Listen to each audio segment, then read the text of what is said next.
What is up, everybody? Just another box opening from your boy here. Figure I'm going to be opening these boxes. Might as well get some content out of it. Oh, just keep bumping the camera. But anyhow, we're going to open a Zendikar Rising set booster display. This one's pretty interesting, and the reason I actually got a small position on this product is that these have box toppers, and I'm pretty interested to see what the box topper is. I know the collector's booster comes with two, but pretty interested to see what comes in here. I'm pretty sure it is a box topper. We'll find out. We're going to open one of these today. I've not opened much of this set. I opened a gift set a long time ago when it first released. There are some gorgeous lands. The foil basics in this set have an amazing treatment to them. But yeah, figured I would just open stuff up. We got Lily looking at us, patron saint of good card openings. We got our reprint ranger here looking out for us. He's got the eagle. Cry the eagle, go fly. It's a shout out to my my crystal badger dragon homies, if you know what that is. Props to you, Rahareem. Anyhow, yeah, let's bust into one of these, see what we got, see how cool it is. Again, not really opened much of this product before, but we'll see. Set boosters are pretty fun to open too. Just like I'm actually a fan of the art card, the collectability, some of what's going on with the set currently. You know, just where the hobby is headed in general with some of the collectability and things it's doing. I gotta find my little box opening scissors. Don't know what I did with those. Well, without further ado, you know, we don't have scissors. We weren't ready, but no need to retake. We're lazy and we're an old man making content. This isn't about being perfect, you know. This is about monetizing our free time. So let's just get after it, huh?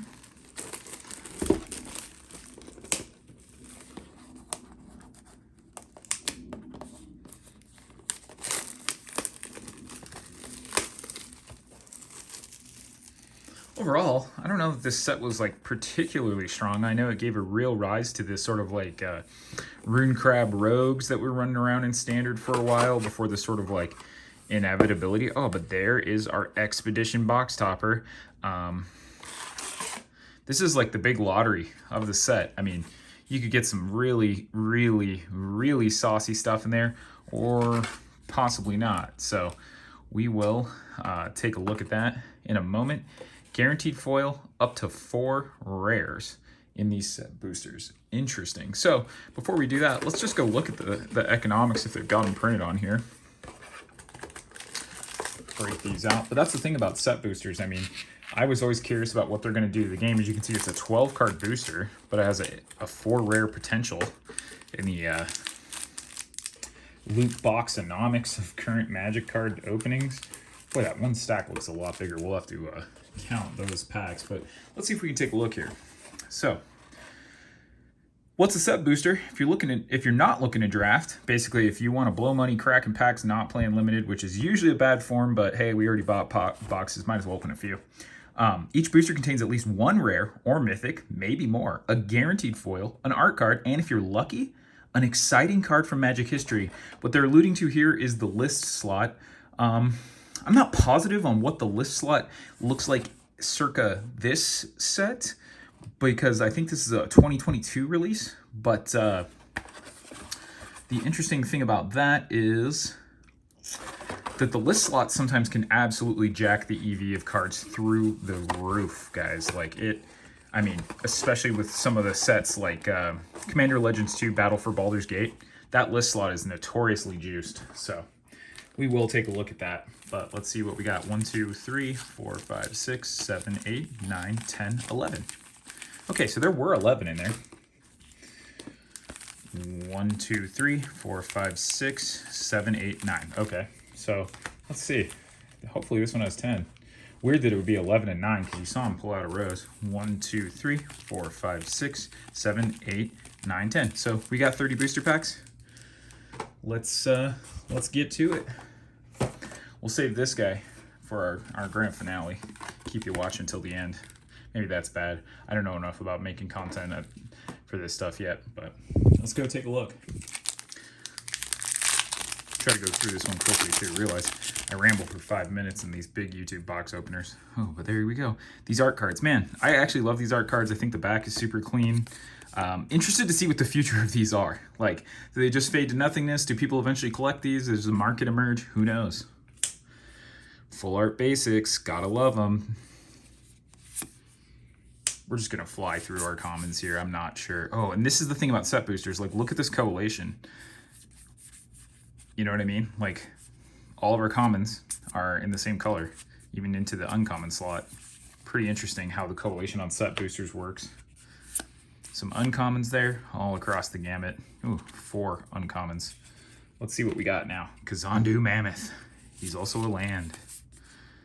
Comes into the battlefield tapped, but he's also a 3/3 for 3 with a landfall trigger. Oh, Loco! Hey now. All right, well, so far, so fun. Love Loco. Her price has really dropped over the years. I mean, I remember when this was an expensive chase card, but still think it sees some commander play. Wondering if once the velocity drops, it'll start to creep back up. We'll find out in the future, I guess. That's one for the fates to decide. And this is one thing I think is really interesting. Set boosters have all these like alternate formats and ways to mess with cards.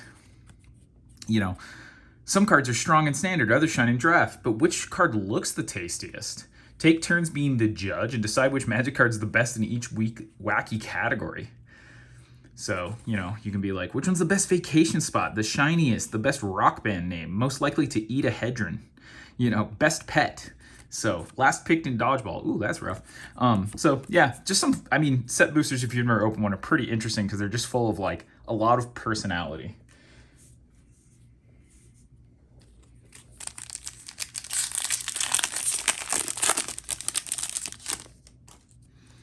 Another art card. I mean, again, these are beautiful, aren't they? Look at that, just celebrating the great art of the game. Another full art land, not mad about that. Probably is a tiny basement. But again, you can see, like, we opened the last one, all black commons. This one, pretty interesting collation on the set. Common, uncommon, uncommon. Ooh, there's a full art. Canopy Baloth. Doesn't seem like a very good card, but gorgeous. Love that, like, geometric frame treatment with the art exposed. That's good looking stuff. I was worried originally when there were so many variances and printings now of cards, but it doesn't really seem to have like crushed it. It seems to be achieving their soft objective of a baseline rare for the people who need to play it becomes more accessible, and then for the collectors, there's always a higher, juicier end, and I think they've seen the secondary market of the game can like handle that stratified approach. So not bad at all. Another foil common, so that's okay. We'll take some foil commons. At some point, we'll probably see one better as our core warrior token instead of a new way to play the game by judging art. Let's keep rocking and rolling. Another beautiful art card.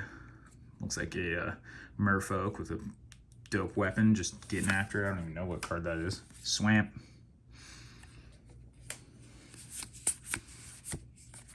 Another pack full of black commons. Also, I think these make a great gift. You know, if you've got a new friend who's getting into the game, you want that Christmas gift. You know, draft box is great to let them play sealed or packs, but if you got someone who just wants to open some packs, they're new, they just need to build out their collection, a set booster is a great treat for that. 2 more uncommons. Looks like we're missing on our full art slot. Another common. As you can see, there's some interesting distribution because that second slot after your first 2 uncommons looks to be like a lot of variance. A Myriad Construct.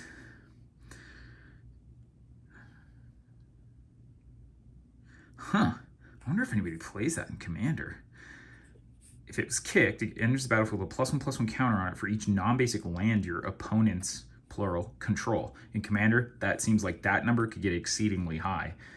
When Myriad Constructs becomes the target of a spell, sacrifice it and create equal to its power. So if it's kicked, and let's say you've got 3 opponents and they've each got 2 non-basics, seems easy to hit. For 7 mana, we're going to get a 10/10 that when it dies makes 10 triggers. I mean, that might even be a Perforos ETB if you've got a type of deck that cares about just creatures entering. It's good. Ooh, looks like we got some more cards here too. So Expedition Skulker, another foil. It's a beautiful card.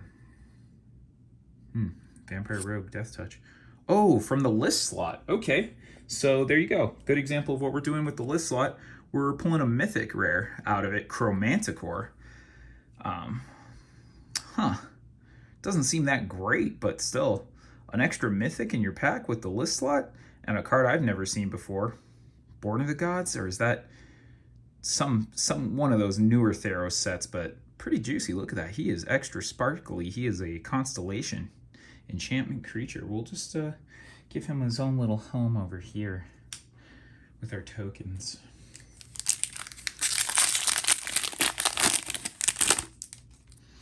Another beautiful art card. Look at that. I mean, look at that. Would you just look at that? Ooh, that's a reprint, I believe, of an original Zendikar land. Or very similar to it.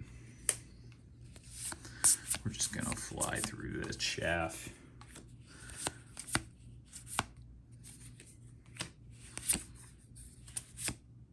A mythic, another mythic, back to back, and we got some behind it. Emeria's Call.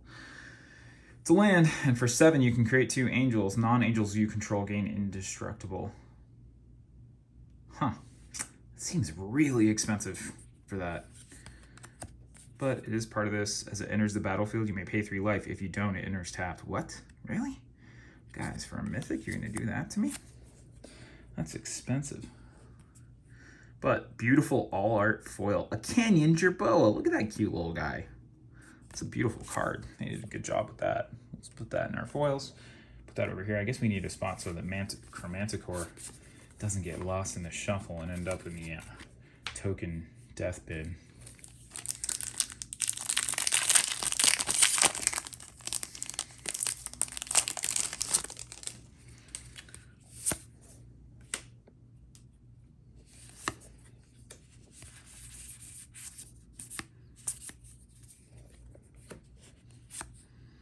Another full art, beautiful.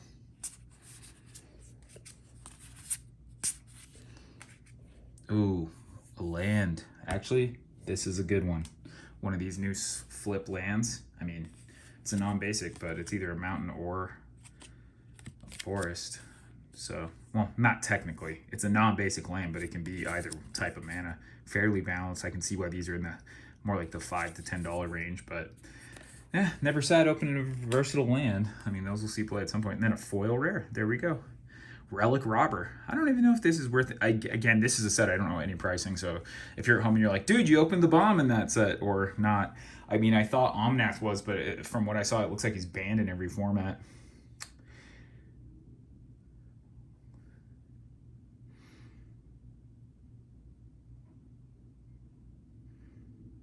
Huh.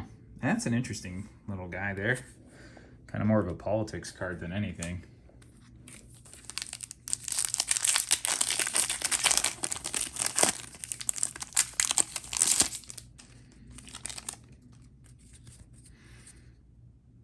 Oh, there's a vampire going to war with a bunch of bugs. Yuck.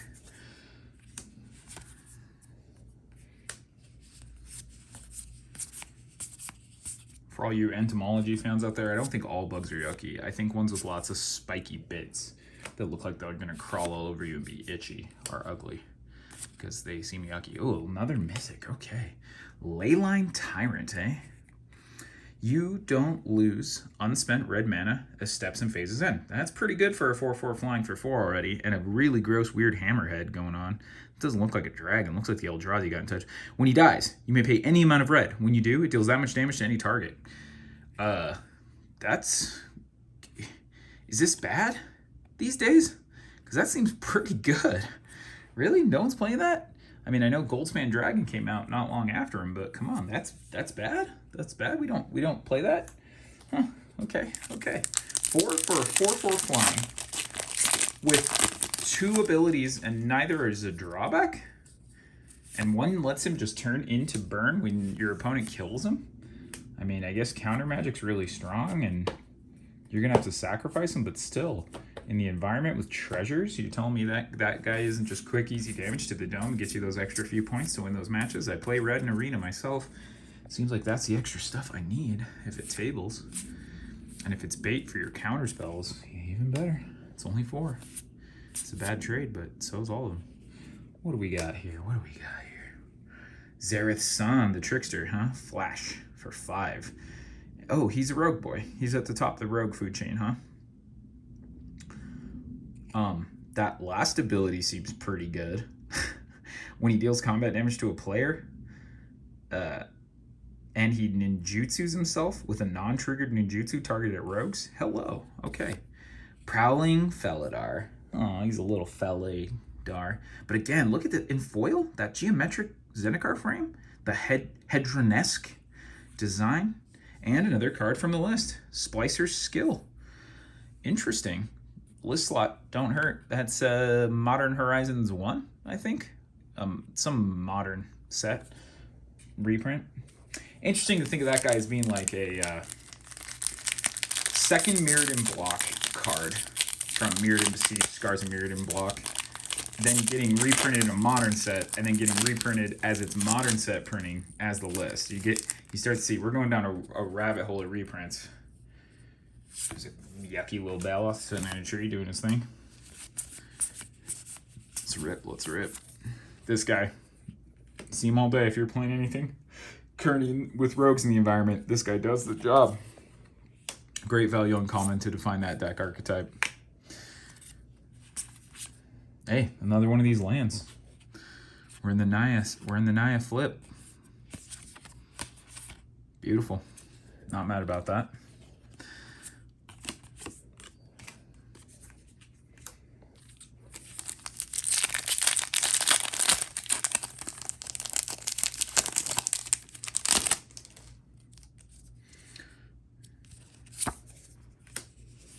Oh, foil, too. Banging. We'll play it. And when I say we'll play it, I would, if I build a deck ever again in my life, consider playing it. At this point, this is how I play Magic. I spend money on it, open it, and then try to make content. Oh, we got some back there. Let's hold up. Let's hold up. I'm so good at ruining my own content. Shadow's Verdict. Interesting. More of a token house than anything, but a foil version in our foil slot? Hello, beautiful. Look at that, all art foil. That's pretty beautiful. I mean, can't really be upset with something like that, can you? That's a good one.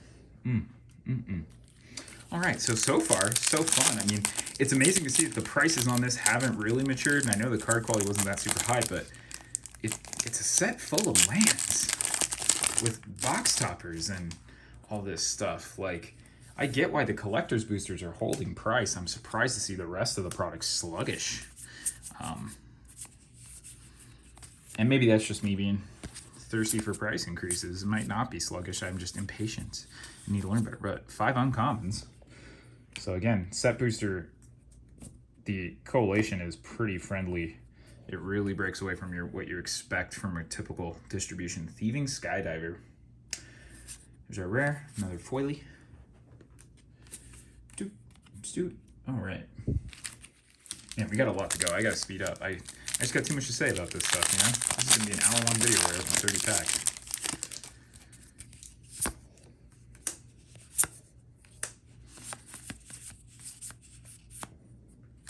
Let me know. I'd love to hear what anyone has to say about like set boosters, art cards, where the game's going, because at first I was incredibly frightened. I was just like, what is this going to do to the economics of the game? If anything, I think it's just made it better. Oh, another mythic. Hello. Seagate Restoration. Draw cards equal to the number of cards in your hand +1. You have no maximum hand size. Okay, that's a commander card. Or it can be a land when you draw it early. And you can pay 3 life to not have it be tapped. Boy, but they all have these huge costs on them. I mean, in Commander, that's more viable. That was way better than the white one we saw. I'm still unsure if that's a bomb or just a cute card is a thing. Spitfire Lagak. Lagak Lizards.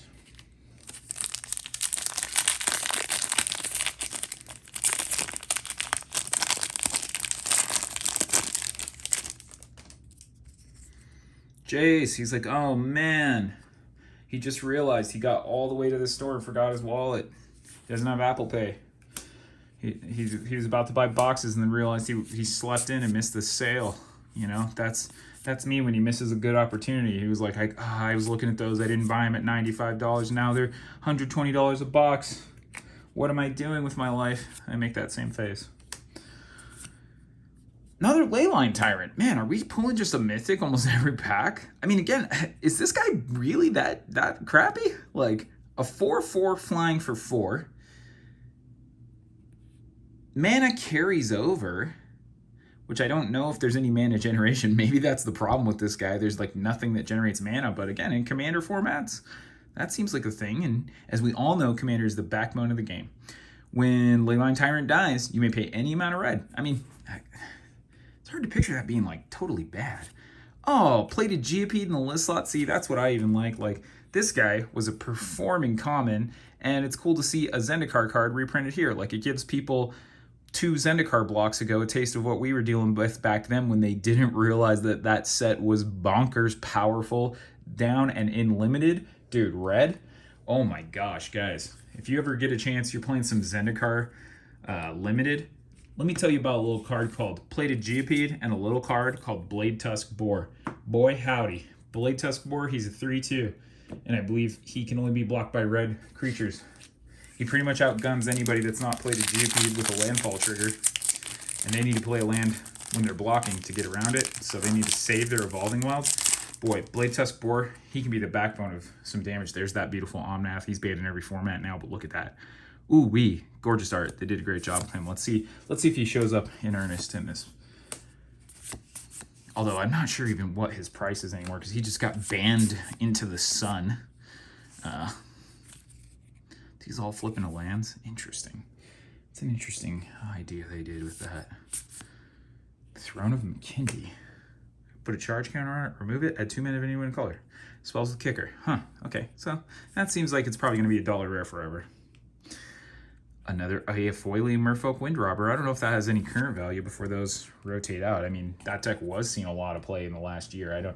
Things might have shifted with Pioneer and Standard going the way it has, but that Rogue deck might be a budget deck. Another Jace, Spark Dublin. This is like telling some kind of story. Jace he's bobbing, he's weaving, he's flexing on himself.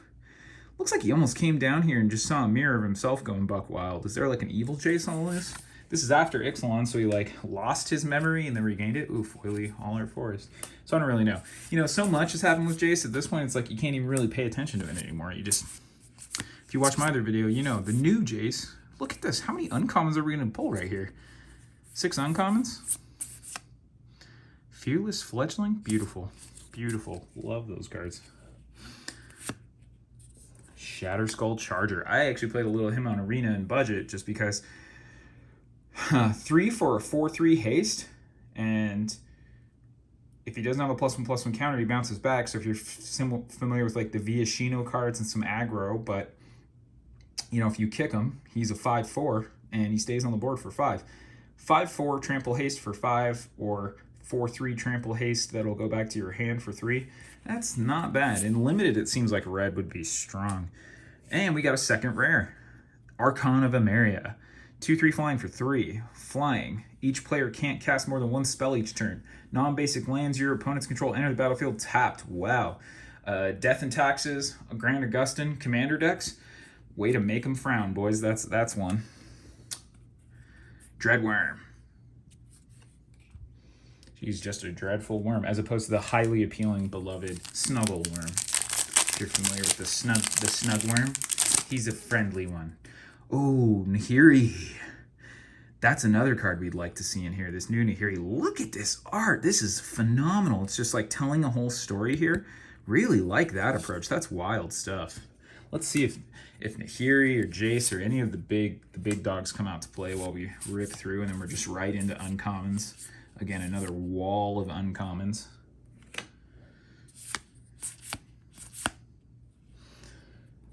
A Wayward Guide Beast. Oh no, how's he a Guide Beast if he's wayward? He's just leading you astray. He's a 2/2 trample haste for 1 mana. When he deals combat damage to a player, return a land you control to its owner's hand. So he's like bad Goblin Guide for the set? Yeah, he's definitely not Goblin Guide, that's for darn sure.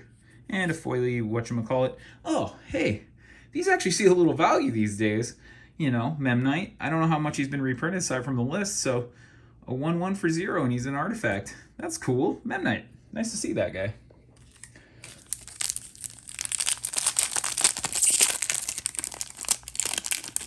The terrestrial counterpart to our friend Ornithopter. Ooh, we got a signed one.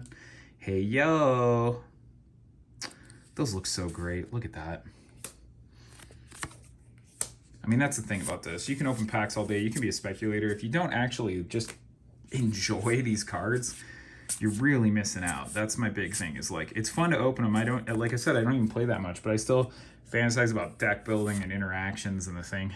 Zagreus, Thief of Heartbeats. Oof. 6 for 4/4. He costs 1 less for each creature in your party. This whole party thing, man.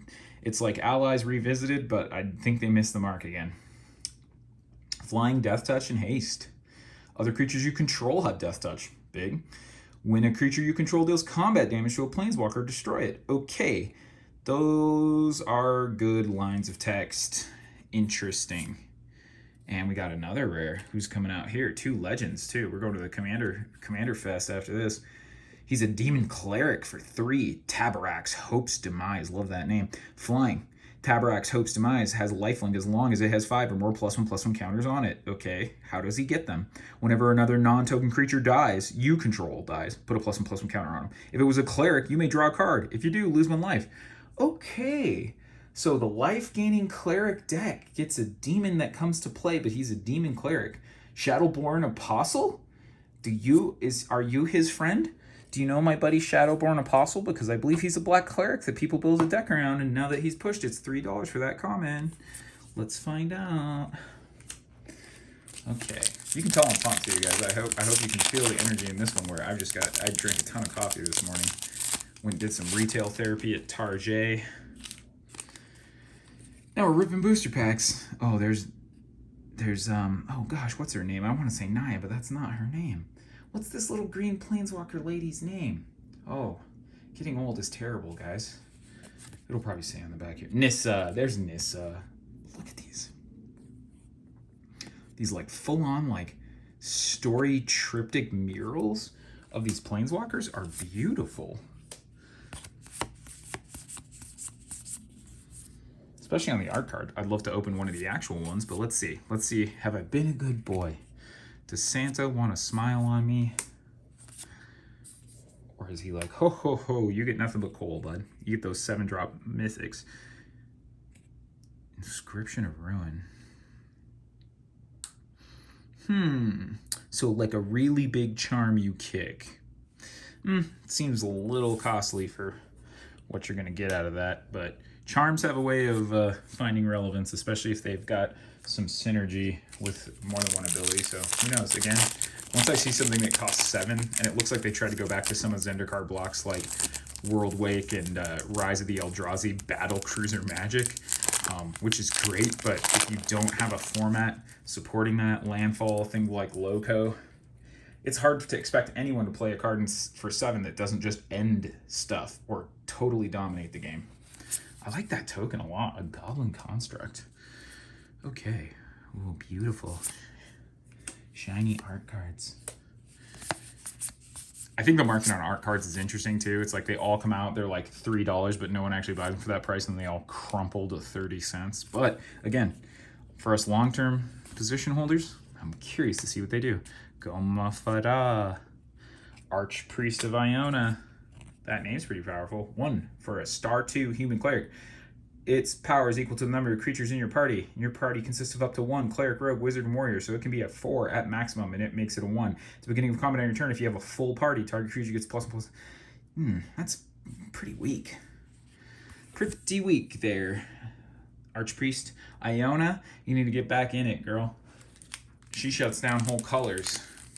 He sits around hoping his power can become relevant. So that's the difference there. It's a real his and her. Ooh, very pretty, beautiful. Full art for the islands. Let's go. Just ripping through some commons if you want. Feel free to pause the video and look at these commons if you're really curious. But you know, you can also use Gatherer or Scryfall or any one of the great tools. What do we got here? Another mythic. A legendary Minotaur for 6. He's a 6/6. Each creature you control gets +1/+0 for each time it has attacked this turn. Okay. Landfall. Whenever land enters battlefield, if it's your main phase, there's no... Okay, you know what? This guy probably has some gas. He's an extra combat phase. He pumps aggro decks and he's on curve. Not bad. I wonder if that gets any play. Go back and check EDH Rec for Big Nasty there. Hey, another Zendikar reprint. Everflowing Chalice. Cool. Man, I'm nostalgic, man. That's when I was buying cards. That was back when I was like a early 20s. Didn't even have a car, just riding a bike, living in my little apartment with my other Magic buddy. Props to Big Kev. You out there, bro. Remember those days? Ripping Zendikar block, playing Magic sun up to sundown. Good times. I'll cherish those times for the rest of my life. Now they're just walled commons. Skycleave GP'd. Okay.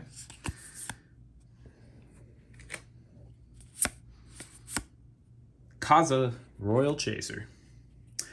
She's a human wizard, huh? For 2 mana, she's a 1/2 flying haze. The next instant or sorcery you cast with an X, or this turn costs X less cast for X. Huh, so wizard X deck. That's probably a cute commander, not competitive card that some people find some fun with. Boy, you can see during this time, they were just obsessed with printing all types of wacky legends for you. And the game's really shifted that way. I don't think that's inherently bad. I think it lets it stand out of, there's these creatures and then there's these figures, you know, and balance it for limited, I guess. I mean, if it's a rare, but if it's an uncommon, you definitely have to consider it in deck building. Man, 3 of these guys, that's not bad at all. Tangled Florahedron. I think this guy actually sees some play, too. I think that's interesting. You can pay 2 and use him as a mana dork, or just play him down as a land. Another one of that Tabrax. Man, is this guy anything? Is this good? Is this bad that I'm seeing him as much as I have? Interesting, twice in a box. What do we got here? Verizal, the split current, blue-green X for 0/0 Serpent. When he enters the battlefield with a +1/+1 on it, for each mana spent to cast it. So that goes beyond X. Like if you just pay him for 2 mana and 0 is X, he's still going to be a 2/2. Whenever you cast a kick spell, you remove 2 counters from him. If you do, copy it. Huh. Interesting. Makindiox. Beautiful foil. Pretty weak card. Okay. We're on the home stretch here, guys. We're going to try to wrap it up. Can we bring it in under 45 minutes? I'm going to try my dangest for you. Beautiful art. Look at that. What card is this? Magmatic Channeler. I love that. Look at that. The light, the shape, like the form on this figure, the depth. Whew, that's a beauty. Boy, that might be one I would want to actually buy the art of in real life. That's a beautiful card. I really, really like that.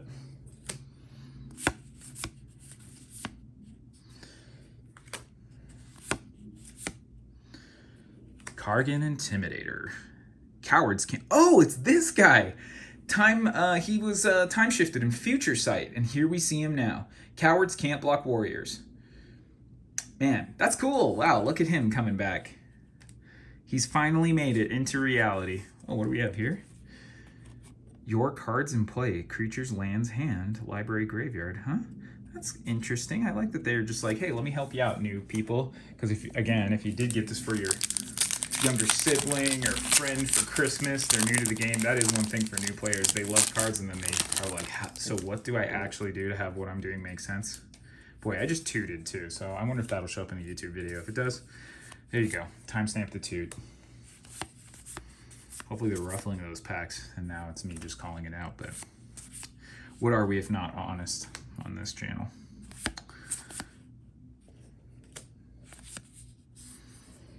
And another Relic Robber, so we've seen some duplication there. Scavenged Blade. And an M12 reprint of Goblin Grenade in the list slot. Boy, a card that doesn't need reprinting if it wants to have any value, this one. Okay, we're almost home.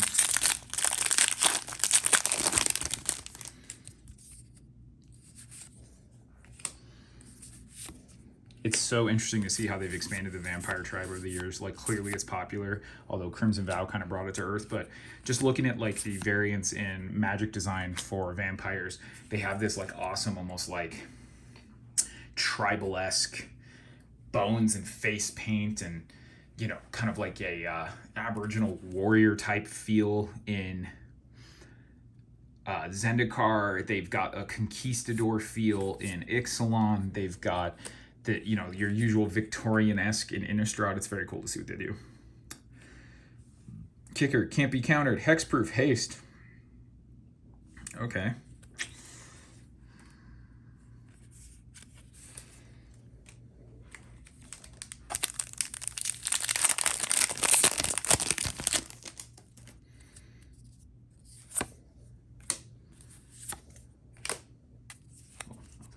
It's a little rough on that one.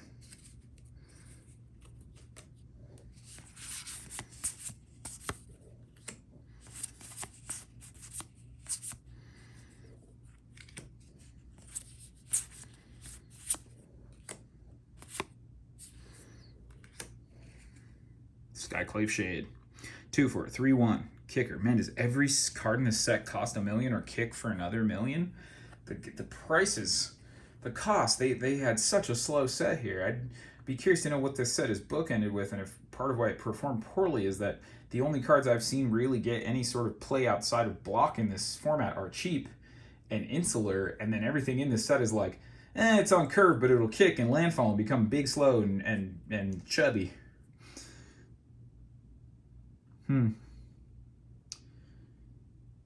Okay, well, not quite,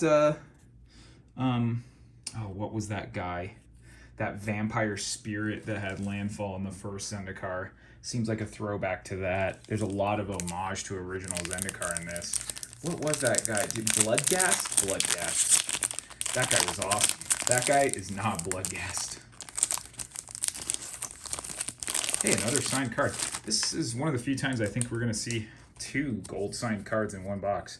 Again, that gold, like, that's pretty, right? Like, that feels pretty good. As a kid who even grew up collecting cards before Magic was on my radar, I was buying like Marvel cards and Terminator 2 movie cards, and just being a card collector growing up and always liking the sort of tactile activity of calmly just appreciating things.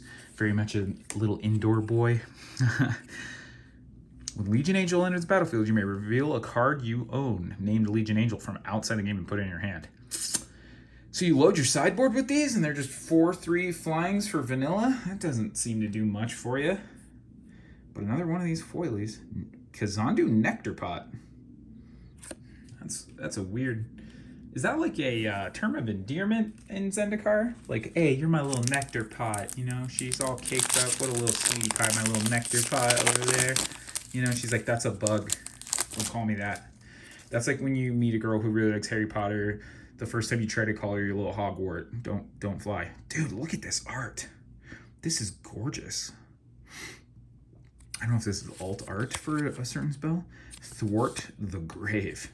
Gorgeous. Look at this with these hands. If you're familiar at all with the game Kingdom Death Monster, that is very much in the same aesthetic vibe with those hands and stonework. Beautiful, beautiful stuff.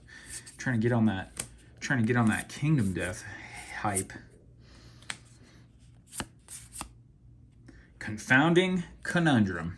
We're just confused. I'd be confused if I was looking at that too. It's like trying to untangle the extension cord for your lawnmower.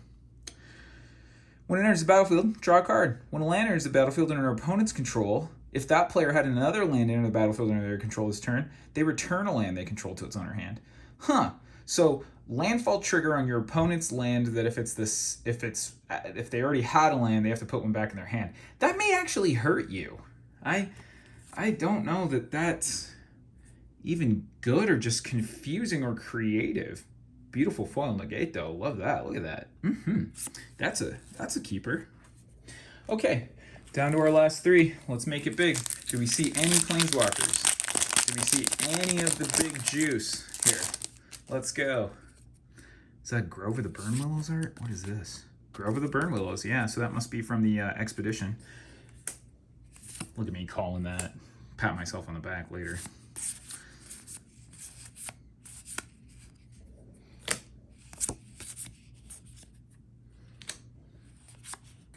Forsaken. Wait, is that 2 of the same card in here? Yep, okay. Hold up. Mythic. Colorless creatures you control get +2/+2. Whenever you tap a permanent for colors, add an additional colorless. Whenever you cast a colorless... Dude, this seems great for some decks, especially in Commander. Is there like a colorless deck that wants this? Do you play this with Thran Lens and make everything colorless? Forsaken Monument. I'm not aware of that card, but that's interesting. And then we go to Inscription of Insight. 4 mana, choose one. If it was kicked, choose any number. Kicks for another, so you're gonna end up paying 5 and 3 blue if you go for the full big wombo combo, full shooter Sunday with the extra size, super size upgrade. Return up to 2 target creatures to their owner's hands. Okay, some tempo. It's a sorcery though, so not as flexible as you want that to be. Scry 2, then draw 2. Target player creates an XX blue illusion, where X is the number of cards in your hand. So a tempo card, but locked to a sorcery and very pricey. And foil. Womp, womp, womp, womp. Okay, well, 2 packs in. Let's see. I mean, 2 packs to go. Gosh, did we get it? Did we get it? And we're still trying to push. Let's see. I'm looking at the timestamp, and if we can keep to under 2 minutes per pack, we can beat the 45-minute mark. Some guy on a kite. Boop, boop, boop. Let's just roll through the bulk here. Trying to pick up the pace a bit. I don't even know why I separate the uncommons. Other than cards we want to pull, it's all bulk anyways. It's all going to intergalactic bucket. Hey, another extended art land, the black-white one. I'm one of the few guys, I still really like black-white as a color combination in Magic. I know it's got some deficiencies. I know it's sluggish, but boy, I like it. And that's beautiful. Bright Climb Pathway, Grim Climb Pathway. And it's like echoed in the art. That's beautiful. Guys, that's cool. That's cool. We're all right. We're all right.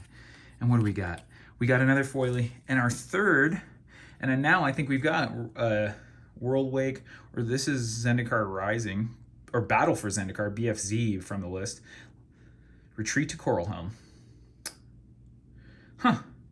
Interesting. I think that card actually sees some play occasionally. So it's on the list, so let's see. But as you can see, the list slot in here, pretty weak. I mean, we did pull 1 Mythic, and it was Chromanticore, so not as juiced as some of the more contemporary uses of the list, but I think as far as a tool of print equity to push value and EV into boxes for longevity and the more economic structure of the game, as well as putting a basement on opening cards, the list is a valuable tool. I'm glad they have it.